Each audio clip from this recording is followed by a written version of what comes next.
Hi there. My name's Alicia Lee, and I'm the CEO and founder of Faithly. Before we jump into today's episode, I want to take a moment to say thank you to Communio for making today's episode possible. Communio is an incredible ministry. They're dedicated to equipping churches to share the gospel by renewing relationships, marriages, and families.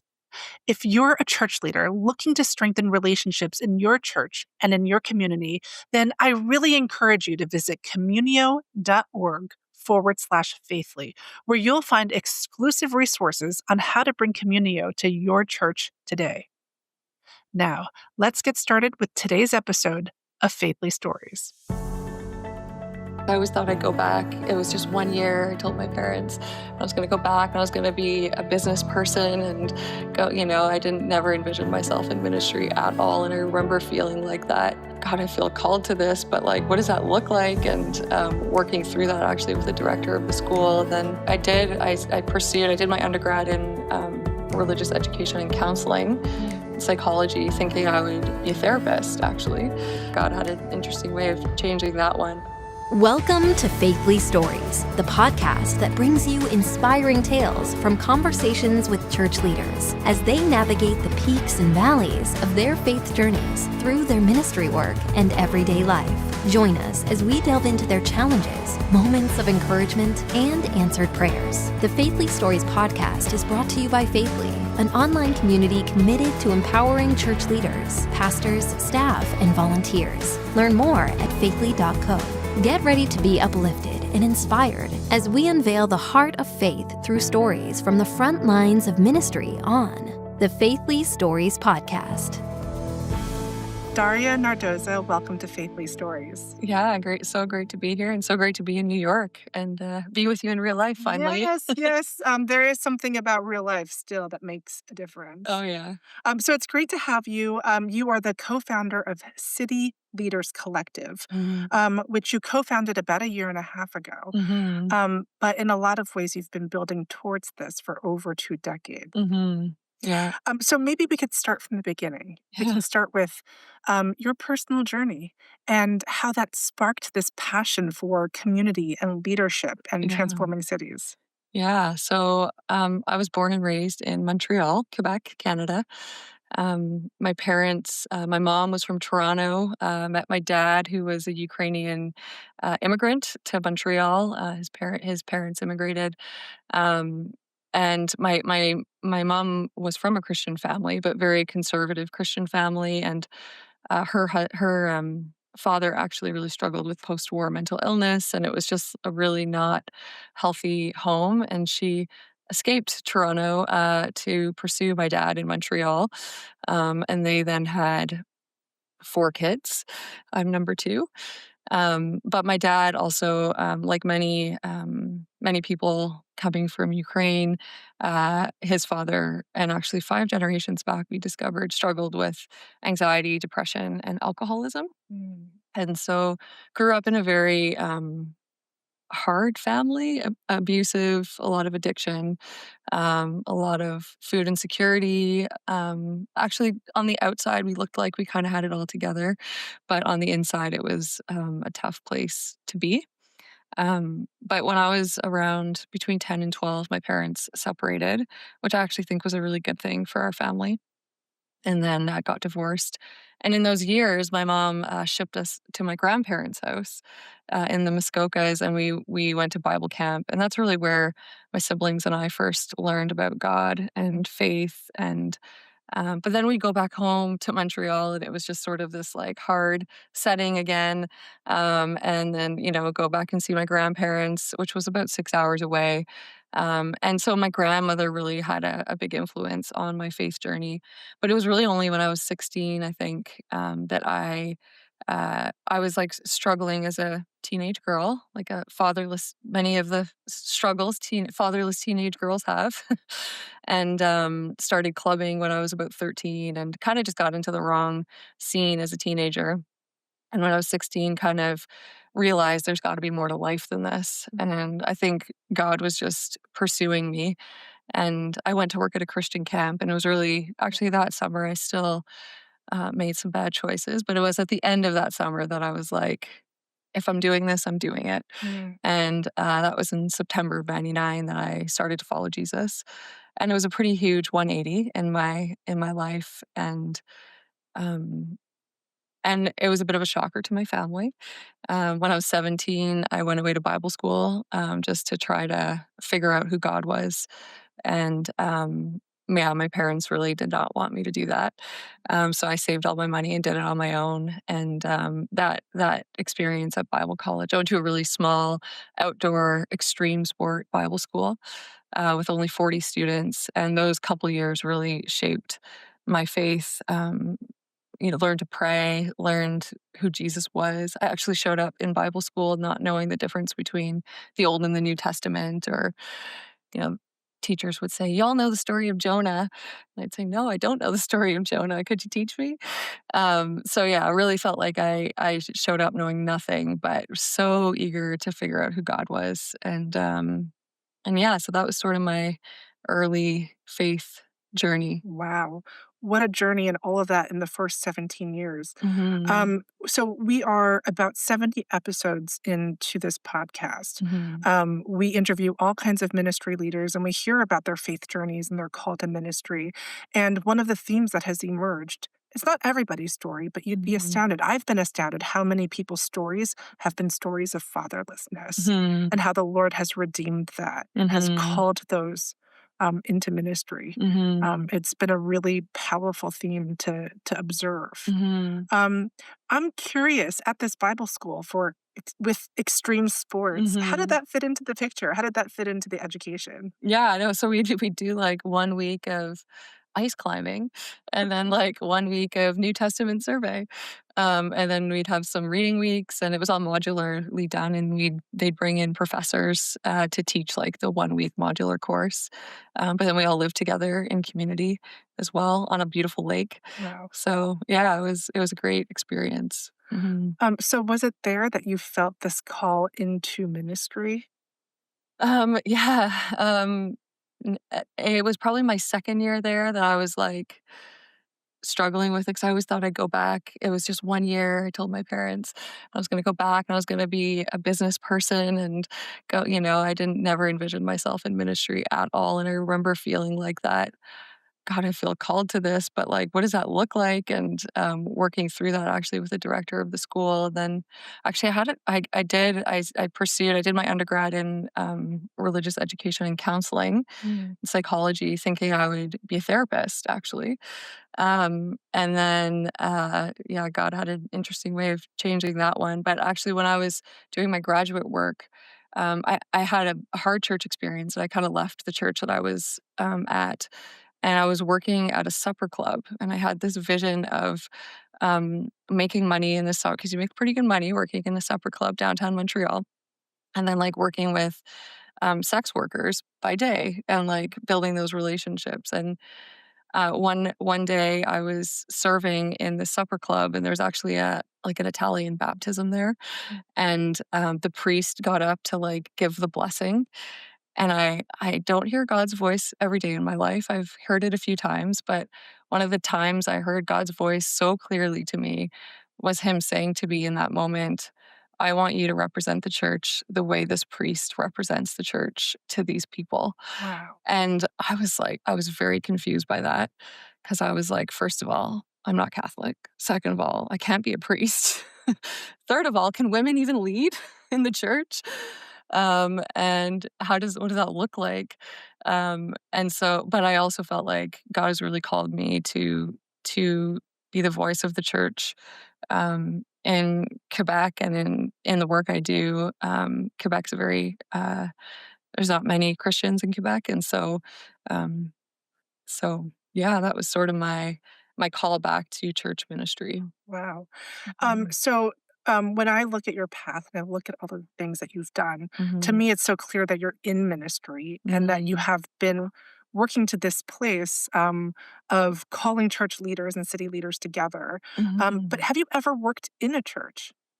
Yeah, yeah, I worked in a few churches actually, um, and then I, in 2016, helped shape the West Island Network, which was a network of churches working together for the good of the community. Mm. And that's when I actually really felt like, okay, that, that God's voice to me in the restaurant with the priest. I was like, this is how God wants me to be the church to the community. Yeah. And so I would show up at community roundtable meetings and say, hi, I'm Daria from the West Island Network of churches working together for the good of the community. And they would look at me like, we didn't know that the church cared about the community, or like, so happy to see someone from the church, because there are so many community organizations have been trying to figure that out. And so my role, which I did for about 5 years with the West Island Network, was really bringing the churches together, um, and helping them understand the needs of the community and what's happening in the community, and then going out and representing the church to the community. And so meeting with the different mayors and different, understanding what the priorities were, and, facilitating our poverty reduction and social inclusion roundtable in our community, and doing stuff like that, but doing it on behalf of the church. And then trying to take what I learn and help the churches better engage together. Wow. And so it seems to me like you've been doing some version of that, some flavor of that in each of the organizations that you've represented and led Yeah. at. Um, like 24/7 Prayer Canada, for example. Tell Hmm. me a little bit more about that. Yeah. 24/7 really shaped my. Um, that was actually the organization that I contextualized my graduate work with. So I did my graduate work in global urban ministry or leadership, and really contextualize that around prayer, mission, justice, and unity in cities across Canada. Canada is a very urban country. About 82% of our population lives in a city, where the global average is around 57%. Mm. So many people in Canada live in and around cities. And yeah, so we did a lot of, prayer. How does our prayer life fuel mission and justice, and how does mission and justice and priorities we see really inform how we pray for our communities? So I led 24/7 Prayer Canada for a while. I worked with 24/7 International. They're an amazing organization that are doing great things around, prayer, mission, and justice. Wow. Hmm. So there were some other stops along the way, some Yeah. other ministries and organizations you were involved in, and it brought you to this place where you Hmm. launched City Leaders Hmm. Collective, not too Hmm. long ago. What motivated you and your co-founders to start it? Yeah, I think, well, when I started my doctoral work, people kept saying to me, "Do you know Eric Swanson?" So I said, "No, I don't." So I finally met Eric Swanson, and Eric Swanson's a great man. And he, for many years, probably at least 20, has been convening city network leaders in the US. And for the last 5 years, I've been doing that in Canada. And then Rob and Eric were very good friends. They've been good friends for, I think, 10, 15 years. And mentored Rob. Rob leads For Charlotte. Is a founder of For Charlotte, a city network there. And so we just all kind of, had this heart for helping support and catalyze city network leaders in their work. And so Eric was naturally doing it in the US. I was naturally doing it in Canada. And it was like, how do we do this better together? And how do we like do this more in a more sustainable way that would live on, and help support cities, really starting in North America, but globally eventually one day as well. Wow. So, can you give me a few examples of who a city leader catalyst might be? Yeah. We've talked about some people you've worked with in New York, but what types of organizations? What types of people? Yeah. So, I mean, the West Island Network would be, I actually thought I invented this idea of of a city network, until I started to discover other ones across Canada, and then discovering that God is actually doing something in cities. It's not, He's calling people to this work and to bring people together. And so we've actually found, just over, well, yeah, we're now working with just over 100 cities in North America. And it's not to say we started it. We didn't start it. We found them, and we've been, trying to do things to serve and support these cities. And actually, almost a couple years ago, Rob and I did a survey of 58 city networks in, I think, 7 countries, Mm. mostly in Canada and the US, but just to try to figure out, like, what is God doing? Like, how did these people start these networks? Mm. How do they fund them? What do they do? Like, what does that look like? Who do they work with? What types of leaders are they? How do they do this work of bringing people together for the good of their city? And so we really discovered that there's these people are very apostolic and entrepreneurial leaders, and there's not much method to the madness. And I mean, obviously, there's some things we've discovered that are common, Mm. but how do we, especially because God is not stopping this. Like there's so many people that are trying to figure out how to do this, and Mm. so how do we take what we've all learned and help those who are also trying to start something. Mm. So we, through this project, and we'd say we do 3 things at City Leaders Collective. We have created content and tools. We've curated and are starting to create content and tools, and so we have a toolbox Mm. for any city network leader who is doing that or wants to start a city network. So we say we're helping them pay the dumb tax. Mm. So we've given them all the potential tools, and we've found what others have used. Mm. And then we coach. We have a coaching program. We have currently 32 cities in our coaching cohort right now. And then we create community because we realize like we really need friends for the journey in this work, Mm. and we can't do it. It's just so helpful to have the support of other city network leaders and to learn from each other. So we just really create that space for community. Right. Yeah. There's so much in what you just said that I want to unpack. First, I want to go back to a really awesome comment you made, where you said, I thought I invented this like Yeah. city network thing. I think when you are apostolic and you are entrepreneurial and you're starting new things and you discover that others are doing the same thing, I think there can be almost this temptation to be like, oh, I didn't start it. I don't have the unique idea, but I think those of us who are doing it in the kingdom, hopefully we get to a Mhm. place where it's like, actually, no, that's confirmation. The Lord Mhm. rarely calls one to do, but calls many, Yeah. right? And you guys are bringing it together, which is Mhm. really cool.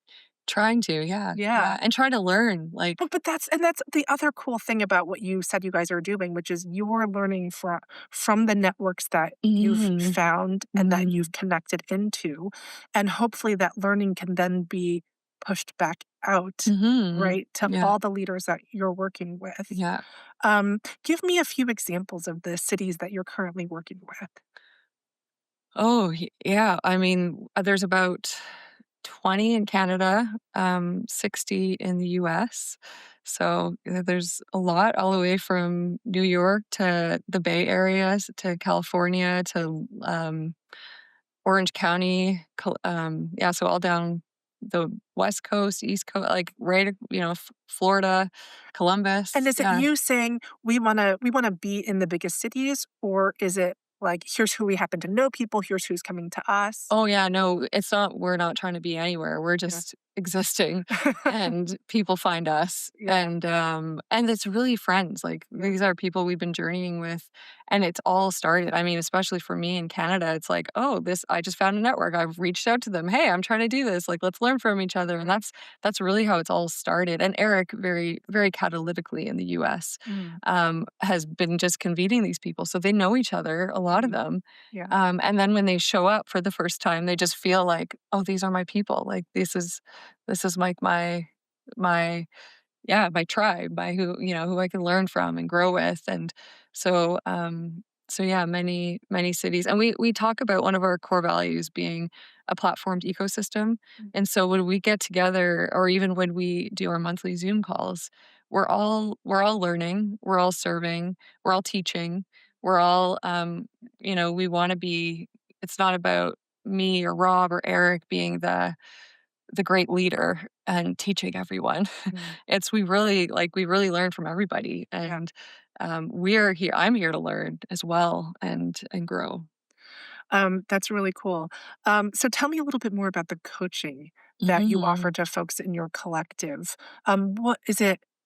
Does it go into perpetuity, or do people join sort of cohorts or Mhm. sections? And what are some of the things that they're getting coached on? Yeah, so we're in cohort 3, and, we're figuring it out. We actually just put it all into a learning platform, which we're sort of doing as we're building the plane while it's flying. And so it's 12 months, and we meet once a month. Mm, But we're trying to figure out, especially for network leaders starting out, do we do this, biweekly, in our next cohort? We've always done it monthly, but that might change. mm, And so we use this tree framework, mm, and we intentionally use an agricultural metaphor of the coaching, because as a network leader, it's not linear. It's changing, adapting, growing, and so different parts of the tree would be like, soil, for example, is like, how do you know the context and ecosystem of your city? And so we'll, talk about community exegesis and how do you do that? And the trunk, like, how do you set up like the operations or infrastructure for a flourishing city network? Or mm, like the fruit and crown, is like, what fruit, or what, how do you do community engagement, or how do you, what comes out of it? So there's, it's all agricultural mm, metaphors for what we connected to. And there's 12. So we've just made it into 12 months. And of course, it keeps adapting and morphing and growing as we grow as well. mm. You mentioned there's a community aspect of what you're Hmm. building. What does that look like? Hmm. Yeah, so we do a monthly Zoom call. Mhm, We also have started doing, like, we're trying to figure out regional calls as well, because mm, the monthly all call is really welcome to anyone and everyone. mm, Even someone who's trying to learn about, thinking about starting a city network, like anyone could just join that. Or anyone who just wants to learn, like, what is this? What's going on?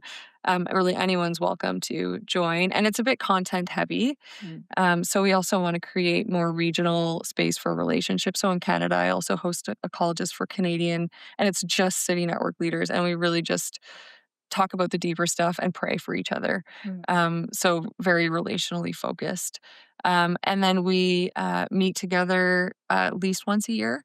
mm, We're trying to figure out regional also, but yeah, we meet together in person once a year as well. And then Rob and Eric and I travel quite a bit to just connect with cities, and even other city network leaders go and connect with other cities. Like, we actually just did a survey actually on the density of our network, mm. because we just want to encourage um, more density, more people, more network leaders connecting with each other without, city leaders collective needing to be even part of that. Right. Mhm. Would it be fair to say that you're a network of networks? Yes, that's exactly how we would describe ourselves. Yeah. I don't know that I've encountered that Yeah. in the ministry space. Mhm. Is there anyone else trying to do that? I don't know. I don't think so. I mean, so we started building Faithfully about 3 years ago, Mhm. and, because we're building technology to help ministries and networks and pastors, we've encountered a lot of what's out Mhm. there, and I think this is the first time I'm hearing of a network of networks. Mhm. And the analogy that immediately comes to mind for me coming from 20 years on Wall Street is, um, the investment firm landscape sort of reached a point of maturity when there weren't just investment funds like hedge funds and mutual funds, but there Mhm. came to be fund of funds Mhm. where investors could actually invest in like a number of different funds at once. And there's something really powerful about Mhm. that structure. Anyway, Mhm. having a network of networks seems like something that has been missing for a long time. Yeah. Yeah, and we haven't seen anyone really doing this within the city network space. Like, it seemed Yeah. like it it was needed, which is Yes. where we were all kind of like, "Well, let's do this." Yeah. Well, so talk to me about eligibility. Is it Mhm. interdenominational? Like, what are some of the criteria that you look for? Are there criteria? Yeah, I mean, denominationally, we would say Nicene Creed is the best thing to use, and Mhm. of course, we can't. Uh, from our survey, every single one of the networks we have worked with there is evangelical representation in it in 100% of them. But we really encourage people in cities to work with the whole church. So Catholic, Orthodox, mainline, all the denominations is what we would. And it doesn't mean you have to agree with everything, but how do you live out the unity Jesus prayed for without feeling like you all need to look alike? But yeah, we would still encourage that level of unity. Um, so yeah, we really are just there to support anyone who wants to start a city network. We have a framework, which is sort of our external vision framework that we would talk about, called the Four Greats framework. And so, if you want to see what we'd say is transformed or flourishing lives and communities or cities, if that's like the middle of the Venn diagram, we do that through. And this is something that I wish I had when I was starting a city network, because I was like, how do I do this? We do that through the Four Greats. And so the Great Commandment, love God and love your neighbor as yourself. The Great Compassion, which is serving the least of these. And we, see compassion and serving talked about over 2,000 times in the Bible. And so how do we serve our communities? And how do we even have a posture of service in this role as a city network leader? The Great Commission, go and make disciples. We want to see evangelism happen, and we want to see churches planted, and we want that to be part of what a city network leader is thinking about. And then the Great Collaboration. How do you do that together in a city? And so quite often what we've learned is that most cities start by one of those three, collaborating around one of those three greats. But then how do you go from just praying together to serving together, and which naturally I think leads to evangelism, but doing evangelism together, for those who start out of a service project or a cause that they're working towards together in their city. Well, how do you also be praying together um, and doing evangelism together as well, so we want to see a holistic Four Greats lived out in every city. Four Greats. I love that. Mm-hmm. Now, for some of our listeners who may be encountering some of these networks and these ideas for the first time, I imagine some of them must be thinking, well, this is so great. Like, of course, everyone wants to be involved in this. But as a practitioner, I imagine you've encountered challenges, that there are some people who don't want to be a part of this. What are some of the reasons why they might not want to? Theologically, some people, whether it's far left or far right, struggle with anything that's in the middle. So I think those people self-select out, and that's okay. I would say to a network leader, don't let that discourage you. There's still a lot of people in your city that want to work together. So yeah, that's definitely tough. Yeah, I think maybe some people just being afraid. What does that mean? Or, I think too, the real thing too, I see this especially in Quebec where I live, is pastors that just don't have time. A lot of them are bivocational, and are struggling to just like keep their church going, let alone try to meet with other pastors, when they're just trying to get through the day. So I feel that pain too of some pastors who just like don't feel like they don't have time for greater collaboration. Yeah, that makes sense. So I think you mentioned you're pursuing your PhD in transformational leadership. How far along are you in that? I actually just calculated it last week. I'm almost halfway. Okay. Yeah. Almost halfway is a very optimistic way to look at it. That's great. Now, has your academic work, has that informed your hands-on work, or the other way around, or both? Yeah. Like I'm doing my graduate work at Baki Graduate University, and I just love how they have, they just let you contextualize all your work to your work, and all your school work to your real life work, and so yeah, it really helps. It's like any research I've done has been through my classes that really help me do the work I do, and So they're very, very completely connected. Mm. Mhm. And you have a master's in urban leadership.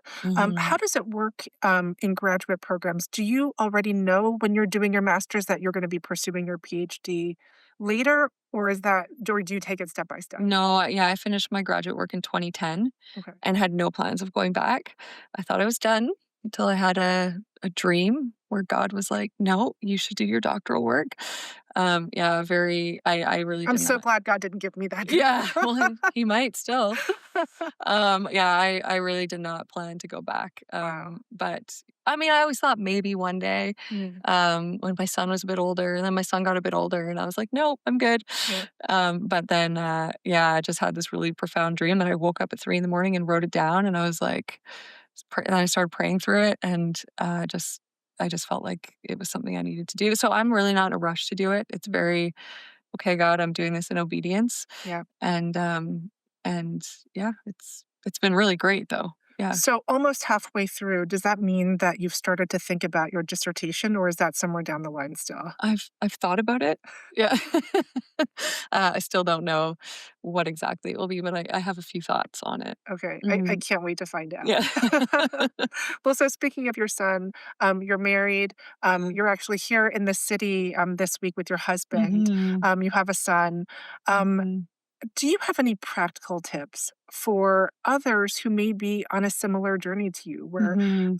you have big dreams and you Mhm. have a lot of responsibilities at home and in the workplace? Mhm. What are some things you've learned along the way that help you to do all of those things? Mhm. Yeah, well, for one, I have a very supportive husband. Mm, And he's always like he always wanted to get married and have kids. And so um yeah, being a great father has always been his, and he has a great father who, they're both teachers. And so my yeah. husband became a teacher so he could have his summers off with his kids. Mhm. And so, yeah, having a husband who just loves being a dad and is an amazing dad, and a very hands-on dad has been a real gift. And so we very much do everything together. And actually, he might even be the better parent or more present parent right now, I should say. I was the very present parent the first 5 years, Mm, and he does a bit more in terms of driving your son to school and that sort of thing. So he spends a bit more time with him, but we really do things together, and do things really well together. yeah. And so that has been really good. I try to invite my family, my husband and my son into what I do. It's just so they don't feel so disconnected from it. Mm, And every night my son and I pray. And if I'm traveling or speaking somewhere, he's always, he'll pray for the people that I'm speaking to. And or I just try to invite him into the this work as well. I mean, he's 10, so mm, he's still young, but I just try to include them. And if ever I travel and they could come with me, I try to do that too. yeah. Just because I want them to be part of it as well. Yeah, Yeah, of course. yeah, Um, all right, last question for you. yeah, You guys are a year and a half into building. yeah. So you've barely scratched the surface, right? There's a Mhm, big vision and a lot ahead of you. mhm, If there are leaders listening to this who really want to get in at the ground level of what you're doing, how can mhm. they track with you and how can they get involved? Yeah, good question. Um, so as we're a year and a half in, so we're still figuring out a lot. But I think that we've decided on the name of something called engagement partners. Mhm. So we have city partners who would be our city network leaders, Mm, and their team. And then we have engagement partners who would really be those organizations who are helping a city network leader do one of the four greats really well. mm, And so, or like a tool that is provided to a city network leader, mm, that is helping them, whether that's a tool like Faithly, Mm. or Care Portal, or whatever that is, or it's Alpha who's helping, or the Luis Palau Association who's So those are helping. engagement partners. Yeah. So wait, just to use New York as an example Mhm. to help bring it to life a little bit. So a city network might be Redeemer City to City, Mhm. or it might be for NYC. Yeah. And then a city partner, Mhm. engagement partner would be one Mhm. of these like Hope for New York, Care Portal, one of those organizations that are Yeah. doing one of the specific things. Exactly. Yeah. Okay. Yeah. Um, or yeah, whatever that is that they're helping them do. Maybe it's a global leadership summit that's helping them train leaders. Maybe it's like, but they generally fall into one of those four greats. And we would say that the four greats is like an operating system. And so an operating system needs to put apps on it, and those apps need to like work together. And Mm. so the network leader is really helping, um, helping these apps work together for good. Yes. And so we need the apps, we need the engagement partners, Yeah. that a network leader will use to really help see their city flourish. And so that's sort of, I think, how we're seeing it is like the city partners and then city engagement partners. And that's the ecosystem that we want to build to help see cities flourish. So how can someone get involved? Well, if they want to start a city network or join one, they could find one on our website. Or if there's nothing going on in their city and they want to help catalyze that happening, we would love to help them. And if they're like an engagement partner, well, we're figuring that out. So be our friend. Great.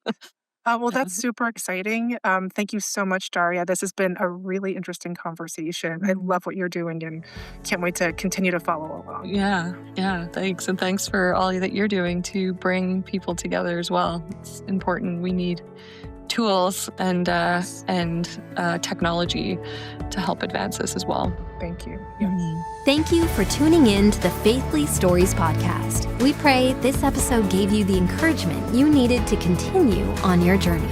The Faithly Stories podcast is brought to you by Faithly, an online community committed to empowering church leaders, pastors, staff, and volunteers.